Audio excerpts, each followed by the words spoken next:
Coming up on 2020 on ID. We wish you the best. A picture-perfect couple. It was awesome to marry her for time and eternity. But their time together cut short. 911. He was calling to tell them that Janet was dead and she had committed suicide. We automatically knew that was not right. What would a second wife learn about the death of the first? That night I stayed up until about 4 o'clock in the morning. The mysterious death of Janet Abaroa. And a big, joyful family. It was a house of love and peace and fun. Until Dad snapped. He picked out the 2 sharpest kitchen knives he could find. Police department. I just killed my 2 daughters. What could have driven him to murder? I think he's the biggest victim here. And how can his wife forgive him? Welcome to 2020 on ID. I'm John Quinones. Couples often think they know nearly everything about their spouses. But in the stories ahead, 2 different wives would find themselves caught off guard by the men they loved. First, college sweethearts starting their lives together, full of hope. But as I first reported in 2009, after Janet Abaroa was murdered, her family wondered if she had ever really known her husband at all. Sometimes when you meet someone, you just know it's love. Janet Christensen knew that the day she met Raven Abaroa at college in Virginia. She thought he was attractive? Yeah. Cute? Absolutely. Oh, yes. Definitely her type. She always talked about if they had any kids, they were going to be fantastic soccer players because both of them were. Janet grew up in a solid Mormon family, the 7th of 10 siblings. Her sisters say she was so easy to get along with. A very sweet spirit. Loving, kind. She loved children. She had an opportunity to watch all of mine as they grew up. It's not just that she loved them, I mean, they all gravitate towards her. They loved her. Janet was also a natural athlete and went on to play soccer at Southern Virginia University. She already had a boyfriend, but Raven Abaroa swept her off her feet. And it seems Raven was smitten too. She was beautiful, attractive. I just felt so much comfort when I was with her, and we just started this journey of getting to know each other that was just, it was amazing. What would she say about him? She was just infatuated. I mean, he has this going for him. He's going to be successful. He tried very hard to make everybody believe he had the perfect life. Janet was convinced that Raven had that perfect life. And 2 years later, they married at the Mormon Temple in Washington, D.C. It was awesome to be able to kneel across from her and marry her for time and eternity. The Abaroas settled in southeastern Virginia, where Tim Dowd and his family were their neighbors. We were just part of a big family. They both came from big families, and they didn't have any family in the immediate area, so they kind of adopted us and hung out at our house a lot. Hey everybody, Merry Christmas. On their Christmas video card to their families, the Abaroas seem like the perfect, happy couple. We wish you the best and the warmest feelings this holiday season. Janet, what would you like to say? I would like to say Merry Christmas and a Happy New Year. Life was looking good for Janet and Raven. Yeah, he appeared to have his act together. I mean, he was young, newly married, had bought their first home, you know, had a couple nice cars, you know, and a motorcycle, and like, wow, this guy's kind of off to a pretty fast start. They both get jobs with a big sporting goods company, and the couple moves to Durham, North Carolina. It should have been the happiest time of their lives. But then her sisters say Raven confesses to Janet that he's been sleeping with other women. He came to her one day because he wanted to be out of the marriage and explained to her that he had been cheating on her with several different people. And very soon after that, she found out she was pregnant. She didn't know what to do. She didn't want to raise the baby as a single mother. She thought who she was married to was someone completely different. And despite finding out that he was somebody completely different, still being torn whether to stay with him and be with him because she had made that commitment to him and to God. In the spring of 2004, 2.5 years into the marriage, Janet asks the Dowds if she can visit them for a few days. We said, sure, come on up. You could tell she needed somewhere to go. She was crying, very distraught, and she told me she loved Raven and that she didn't want to have this child by herself. She loved him, she wanted him back, but not under the conditions when he left. Tim agrees to talk to Raven. After all, he sees him almost like a son. And I kind of read him the riot act in a major way. You know, what the hell do you think you're doing? You're married, your wife is pregnant, you need to grow up real quick. Oh, he promised, swore up and down that he would no longer cheat on her, that she was the only one for him, he would make it work. On October 17, 2004, Janet gives birth to a son, Caden. Raven appears to be a great dad and is in awe of his son. But then another blow. Raven is caught stealing from his job and is fired. Co-workers say Janet is so embarrassed that she resigns, but she doesn't give up on Raven. He would eventually plead guilty to 5 charges of embezzlement, but he's able to avoid serving time in jail. Raven finds a new job with a computer company, and the marriage seems to be on the mend. It's the evening of April 26, 2005. Janet is doing the laundry, and Raven is working in the house. We looked at Caden sleeping, made sure everything was good with him, and put our arms around each other and you know, said, "I really love you." Then Raven says he goes off to play soccer. He returns home that night at about 10:45, and that's when he says he makes a horrifying discovery. I'd always go in and give Caden a kiss and just feel his warm little body, and that's you know, that's when I found out that something wasn't wrong. From 911, where is your emergency? Ma'am, I can't understand you. My wife is dead. She's been shot or something is blood. She's been shot? Yes. Do you see any bullet holes? Like right in the chest. Stay with us.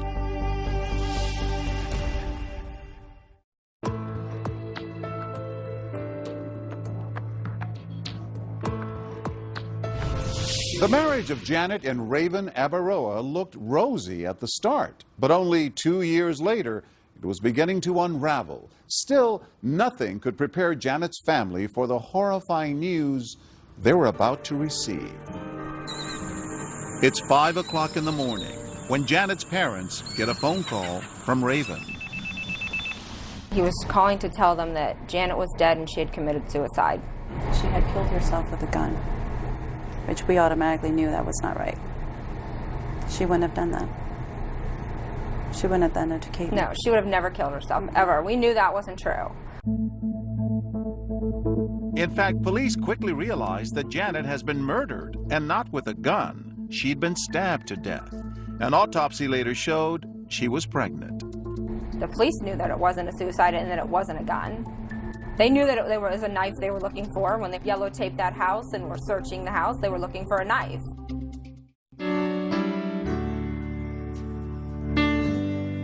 But at Janet's funeral, everyone puts their questions aside to watch this loving tribute played for her family and close friends. Home movies of this young mother cuddling her baby boy. Raven was inconsolable. Crying all the time, falling apart. I was mourning the loss of my best friend and of my wife and of Caden's mom. And it was, that in and of itself was so much pain that it was hard to deal with every day. Janet Abaroa was found inside her Farron Drive home last with what appeared to be a stab wound in her chest. Durham police have not named any suspects, but will only say her murder was not random. We're looking for anybody with any information on this case to call us. Raven knew that he didn't want to raise his young son on his own. In an interview with the TV show North Carolina Wanted, he talked about what it's like for Caden to be without his mother.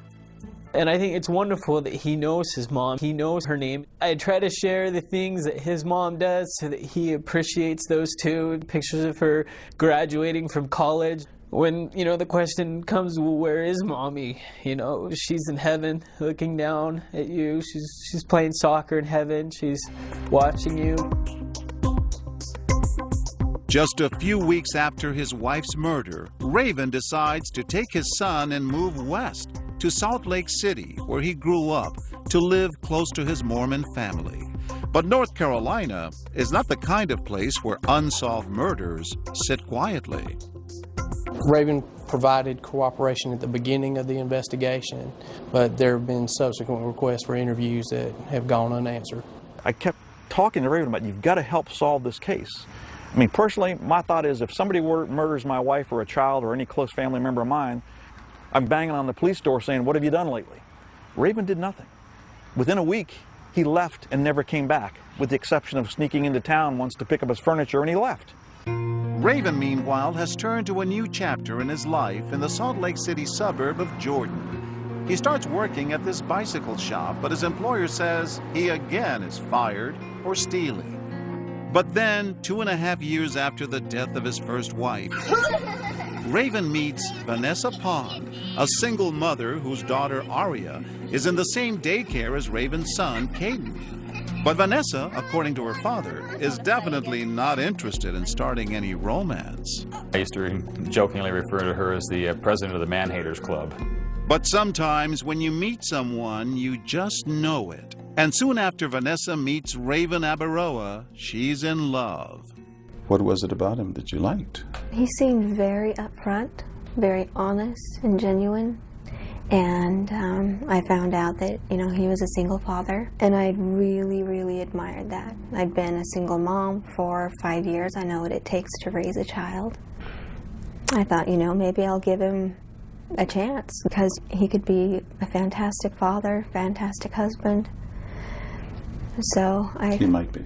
I finally fell for the nice guy is what I thought. Did he mention his ex-wife or what happened to her? Yes. As we were just starting to date, he just mentioned that my wife actually died. And so that I immediately felt so sorry for him and Caden, and to take them in and give them all the love that they're missing out on. Did he say she was murdered? He said that there was an intruder, and that she was killed, and that he'd found her, and he'd left it at that. And so did Vanessa. That is, until she started researching Janet's murder on the internet. Murder of Janet Christiansen Abaroa. That night I stayed up until about 4 o'clock in the morning, reading blogs, watching his interviews, reading all the news stories about it, and going out of my mind. Thinking what? I thought, you know, there's no way. And I remember watching the interview, and I wasn't convinced. That he was innocent? That he was innocent. I felt that in the interview there was a part where they asked him, you know, what he saw, what he came home to. I don't like talking about what happened to her, and it's not because I don't love her, and it's not because I don't want to find out who did it, but it's because I have so many good memories with her that, you know, I hate thinking about the bad times, you know. For me, I just, honestly, I cannot even come to relive all those moments again. And, you know, even today when I've been prepping for weeks to come talk about it, it's so hard to even want to say, you know, this is what I saw, because it's not something I want to see again, ever. And that's how I learned that she was stabbed. So I went over and I spoke with him, asked him the questions that I had, and he removed any and every doubt from my mind. Raven may have been able to convince his new girlfriend, but back in North Carolina, Janet's family and friends had many theories about what happened to Janet. And they say all their suspicions pointed toward Raven. I knew he killed her the morning I found out, the exact second. There was no doubt in my mind. And my instantaneous nanosecond reaction was, oh my God, Raven has killed Janet. And they wonder, if this was a break-in, why was Janet's jewelry left behind? Her wedding rings were on the counter, right where the supposed break-in happened, where the door was left ajar. Sitting right there. Nothing else was missing except his laptop and the knives. The knives. As it turns out, Raven was very proud of his knife collection. Remember that Christmas video? Well, with Janet in the background, Raven brags about the special knife he's bought for himself. That's my new knife. Got it for Christmas. Thank you. Bought it myself. My dad would be very proud. I like to collect knives. Janet didn't think much of it at the time when Raven took out a life insurance policy for each of them when she became pregnant. After all, parents often buy policies when they have a child on the way. But now her family and friends find it suspicious. He had taken out a life insurance policy soon after she got, she found out she was pregnant with Caden. How much was the policy for? $500,000 on her. Is he capable of doing that, doing it for the insurance money? Absolutely. The Abaroa's old neighbor, Tim Dowd, has pondered and studied every detail of the case. Everything points back to Raven.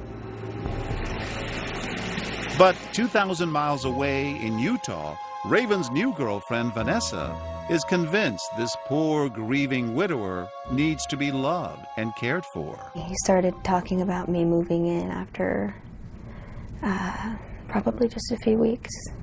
And that was very, very fast for me, especially since I had my daughter to think about. And I told him that I wouldn't be moving in with anybody if I wasn't at least engaged to them, knowing that I'm going to spend the rest of my life with them. Vanessa is unaware of the extent of the suspicions of Janet's family and friends. Were you worried that this might be a mistake? I didn't have a question in my mind at the time. We'll be right back.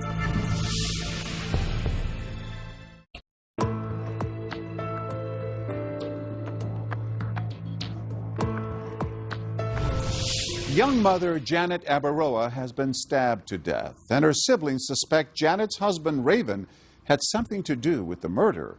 Meanwhile, Raven has started a new life out west and fallen in love again.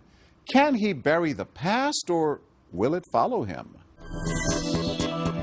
Nearly 3 years after the murder of his first wife, Raven Abaroa asks Vanessa Pond to marry him.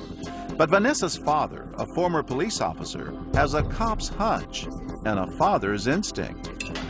The Christian side of me wants to believe that he's innocent until proven guilty. The police officer side of me says there's something wrong with this picture somewhere. So, as concerned parents, they have a candid discussion with the man their daughter has fallen in love with. They asked him if he had had anything to do with his wife's death. His response was, he kind of sidestepped the question, and he didn't say, yes, I did it, or no, I didn't do it. He said, I loved my wife. I loved her so much. Which insinuates that he didn't do it, but he didn't come right out and say that he didn't. And he was in tears, and she went over and put her arm around him to console him and comfort him. She says, no, I know the guy by now, and I'm really convinced that he's not guilty of this. At the end of it, they still had their reservations, but soon after that, Raven asked my dad for my hand in marriage. Vanessa and Raven have a beautiful wedding in her parents' backyard. As they leave for their honeymoon, Vanessa's mom gives her a kiss and Raven a message. Just take good care of my little girl. He promised me he would. But then, on one of the nights of their Las Vegas honeymoon, Vanessa says Raven tells her something she still wonders about to this very day. Then he started talking about Janet and how mad he was after she died. Not how sad, not how heartbroken, just mad. At whom? Just that she was dead.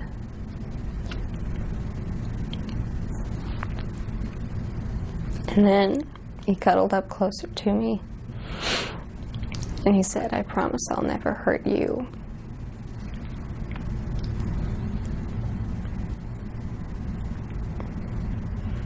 I didn't know what to think about that or how to feel about that. It scared me. How'd it go? When Janet's sisters learn Raven has remarried, they feel the duty to talk to his new wife, Vanessa, and they have a dire message. We just wanted her to make sure she was aware of things that had been in the news about him, that she would know what she was getting into, and that we were fearful for her. I was heartbroken. I did not want to believe at all that he had done this. And she says Raven was beginning to act in ways she just couldn't understand. Within moments, he could switch. He could say the most horrible things. I was an effing whore, a lot. An effing B word.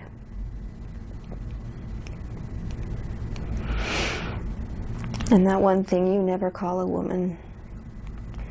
That C word. And then moments later, you would apologize. "I'm sorry, I was just mad. That's just what I say when I'm mad. That's just what I do." And Vanessa says the abuse became physical. He grabbed me from the door and threw me up against the wall. And then I fell. Later, he tried to convince me that I had tripped. He began to call my own family and my own friends and my co-workers, telling them that I was horribly depressed and bipolar, and that I probably needed to be institutionalized. It got really bad. Vanessa says she becomes more and more frightened for her safety and begins making plans to leave Raven. But her parents say she's trying to hide it from everyone. She can put on a really good front for being happy. And I think that she was pulling every resource she had within herself to give that illusion of happiness in her marriage.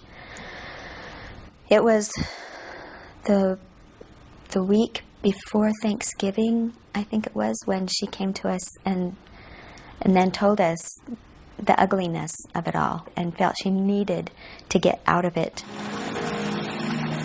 Finally, the day before Christmas, everything comes to a head as they're getting ready to go to Vanessa's parents' house for dinner. On Christmas Eve, he had me backed into the corner and was screaming at me and began poking me in the chest, just yelling at me. I ended up with bruises on my chest from him. He started gathering his things. Are you glad you let him go Christmas Eve? It would have only become worse. Raven has denied he was ever physically abusive to Vanessa.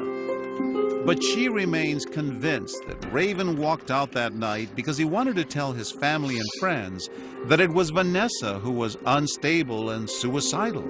All part of a plan, she says, to make it look like Vanessa might kill herself. I think he was in the process of setting it up with family and friends that I'm suicidal. After seeing the Jekyll and Hyde that I lived with.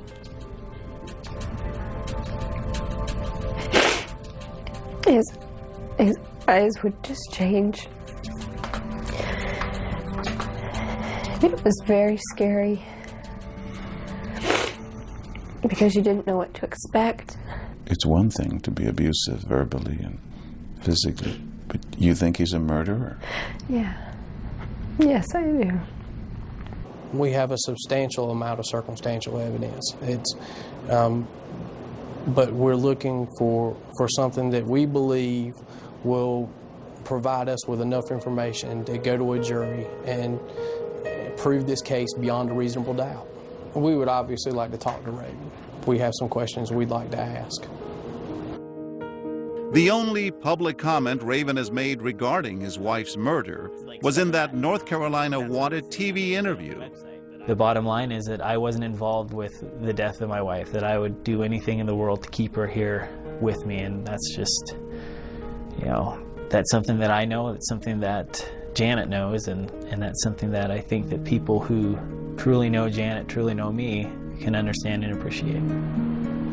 But the women who say they knew Janet better than anyone, her sisters, remain convinced that Raven was somehow involved in Janet's murder. He hasn't done anything to prove otherwise. He hasn't helped the police. He hasn't sat down and with the police. He hasn't set out a reward, help me find my wife's killer. And if he didn't do it, he needs to step up to the plate and take the lie detector test and talk to the detectives and cooperate so that at least they can rule him out and move on. 5 years after Janet's death, Raven Abaroa was extradited to North Carolina and charged with her murder. While his first trial ended in a hung jury, in March 2014, he was found guilty of voluntary manslaughter after entering an Alford plea. And that means the defendant does not admit guilt, but does acknowledge that the evidence would probably have resulted in a conviction. Abaroa was sentenced to 8 to 10 years in prison. Vanessa Pond's marriage to Raven was annulled. When we return, a loving father on the edge. One day you go from I'm functioning to I'm not functioning. And his children's lives on the line. He said he picked out the 2 biggest and sharpest kitchen knives he could find, and he knew how well they would cut. Stay with us.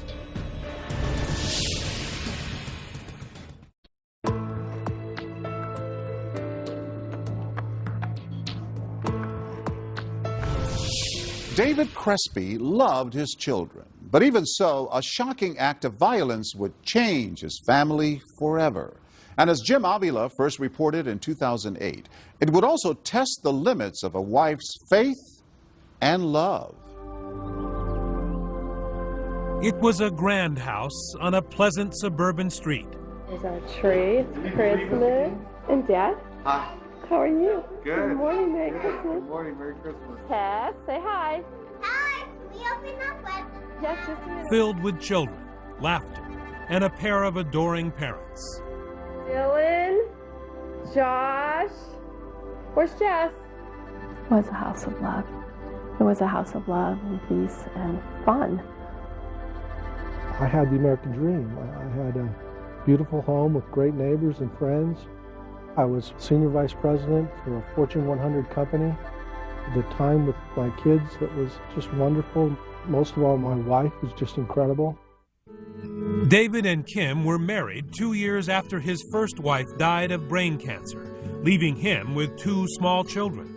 And their family grew quickly, 5 Crespi kids in all, as Kim gave birth to a son, and then 4 years later, their pride and joy, the final happy addition to their family, identical twins, Tessera and Samantha. And Tess and Sam were precious to us. They were incredible. They were a gift. We just were so thrilled to have them. He adored them. I adored them. Our children adored them. They brought so much joy to all of us. The Crespi family seemed to have everything, including a disturbing secret about David that threatened to destroy it all. One day you go from I'm functioning to I'm not functioning.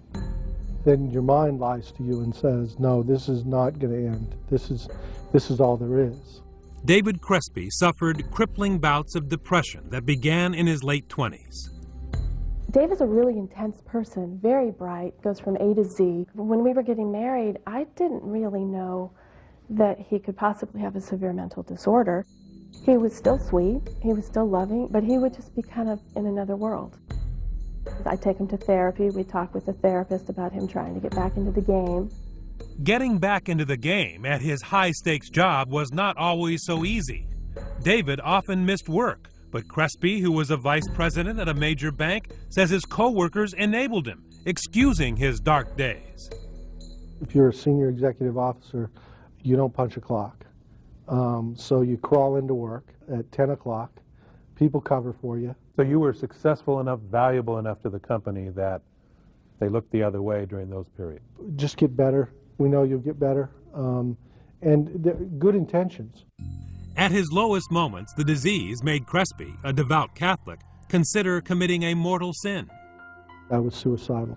I attempted to take my own life from a car in the garage, running a car in the garage, hung off a bridge in California. How many times do you think you tried to commit suicide? About 4 or 5 times. He promised he wouldn't commit suicide. He wouldn't kill himself. And he goes, I won't do that. It's not my faith. It's not what I believe. It's not who I am. I did promise her that I wouldn't do it. But again, I was reasoning with an impaired, unstable mind isn't something where people can take that to the bank and rely on it. Happy birthday to you. That promise did not stop the dark, dangerous thoughts. It just changed the focus to a new, different target. I thought about killing other people. Were your thoughts about hurting strangers or your family members? Family members. They were just people that were around me. Were they detailed thoughts, or were they just sort of random? Irrational, random, crazy thoughts that horrify me. And did you tell your therapist about those? No. Did you tell your wife about those thoughts? No. So you kept those to yourself? Because I didn't think they were real. He's not able to engage with people. He's being very antisocial. He's saying, I'm going to lose my job, we're in financial ruin, and I'm sitting there thinking, I don't think those things are true. Kim took her husband to see his psychiatrist, who she says told Crespi he was, quote, catastrophizing. He recommended antidepressants, but Crespi complained that the Paxil he had previously been prescribed caused him to gain too much weight. So he says his doctor switched him to another antidepressant, a move that the Crespis claim would prove disastrous. When people are started on medication, monitoring is essential because their mood may become quite changeable as the medication kicks in.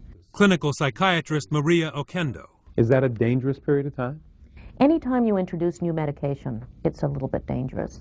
How dangerous would become devastatingly clear. Just 1 week after starting his new medication, and only 1 day after visiting his therapist, David Crespi's catastrophic thoughts became frighteningly real. It's hard for me and anyone who grows up in this society where we think you're the master of your destiny and you control your own thoughts. Well, there's a part of the mind where you don't. This is not his character. So this is not the Dave Crespi you knew and loved? This isn't the Dave Crespi you know today. This is the Dave Crespi of that moment. Impaired by medication, by a misdiagnosis, by no monitoring, by psychosis, and Tess and Sam were in the wrong place. Stay with me.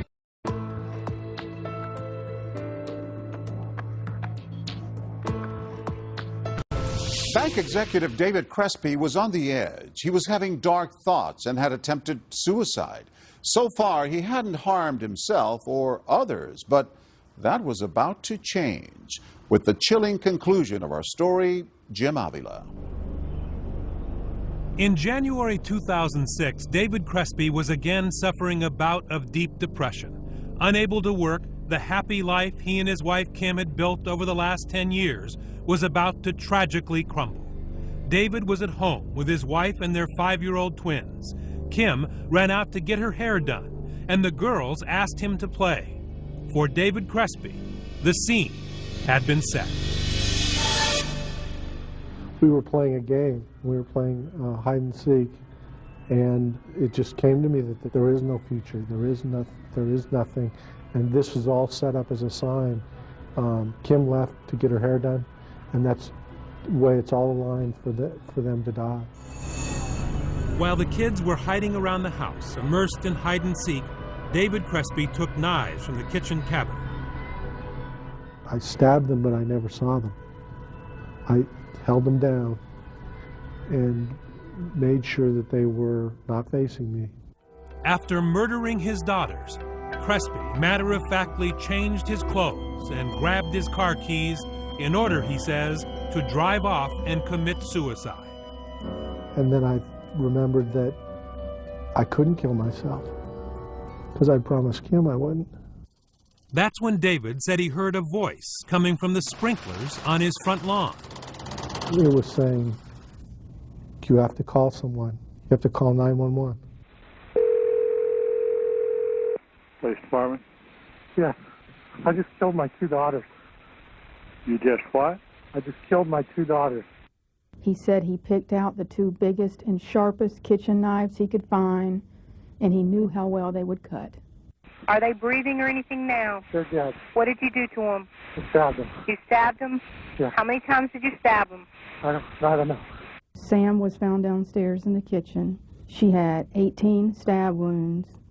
One of the stab wounds, the knife was still in her chest. Officers ran upstairs and found Tess in the master bathroom, and she had 14 stab wounds. They're dead. How long ago did this happen?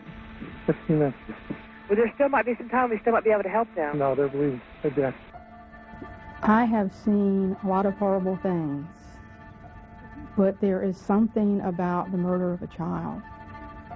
And to see the murder of 2 children that are identical twins, it's like mirror images of murder.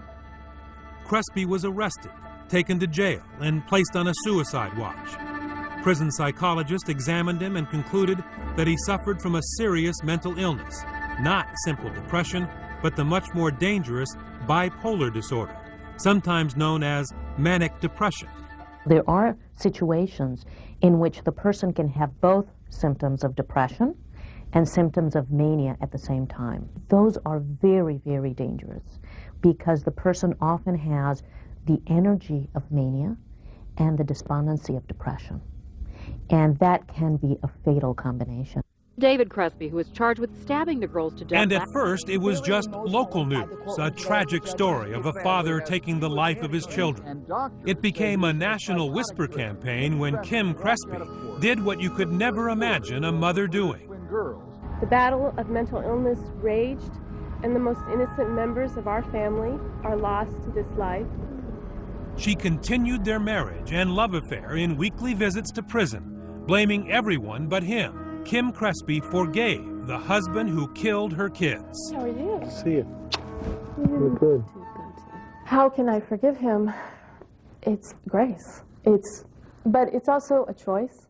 I don't have any regrets. I married my soulmate. I'm still married to my soulmate. And Dave needs me. So there's lots of reasons to get up in the morning and see what God has for us, you know. Are you amazed that she could forgive you? What did she tell you? I can't remember the exact words, but I just remember the love. And I just remember her sorrow for them and her sorrow for me. And I remember just being awestruck by that. Why can't you just turn your back on Dave? Why would I? Because he killed our girls. I think he's the biggest victim here. Sam and Tess are gone, but they're in heaven, and I believe heaven is so glorious that I wouldn't want them back for 1 minute for them. They're fine. We're not. Dave, especially not. Kim Crespi blames the death of her children and David's predicament on psychiatrists and therapists who she says missed a critical diagnosis, finding in his dark moods depression and not the more serious bipolar symptoms. One of the things that makes it difficult to diagnose bipolar disorder is that usually when the person is euphoric, you can imagine that they're not that interested in treatment because they feel good. And they present for treatment usually when they are depressed, when they feel terrible. And it often takes a lot of uncovering to figure out that it's a bipolar disorder. According to a study conducted in 2001, it takes patients an average of 10 years and 4 different psychiatrists to arrive at a bipolar diagnosis. David Crespi says that's what happened in his case. And at what point did you start to think, or did others start to think, that this was more than depression, that this may be manic depression or bipolar? It wasn't until I came to prison. I mean, the best psychiatric care I've got in my life has been in this prison. Crespi believes that success blinds. His big house in the suburbs, the big job in the skyscraper, perfect family, no drug problems, all fooled doctors and therapists who may have overlooked his bipolar symptoms. When you're in a $1,200 Hickey Freeman suit and you tell them what you do for a living, that to some of them could be intimidating. Crespi has traded in forever his three-piece suit for a prison-issued uniform, and the antidepressants have been replaced by the more powerful lithium for his bipolar disorder. Are the dark thoughts gone? Oh yeah, totally. I haven't been depressed since I came to prison because I've been correctly medicated. It's a blessing. People that say that he's fine now and he's fixed, they all thought he was fine then. Nobody saw this coming. The only person that saw it coming is David Crespi. Prosecutor Marcia Goodenow believes that circumstances would have been very different if Crespi had been honest with his psychiatrist from the beginning. He never told them what he wanted to do to his family, but then wants to say that the system has failed him because he wasn't properly diagnosed. He alone could have stopped what he did to his family if he had just told somebody what he was thinking or feeling.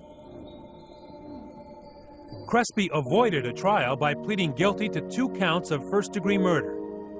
The former bank vice president is living his life sentence without the possibility of parole in an 8x12 prison cell in North Carolina, where he keeps pictures of his slain twin daughters on his wall.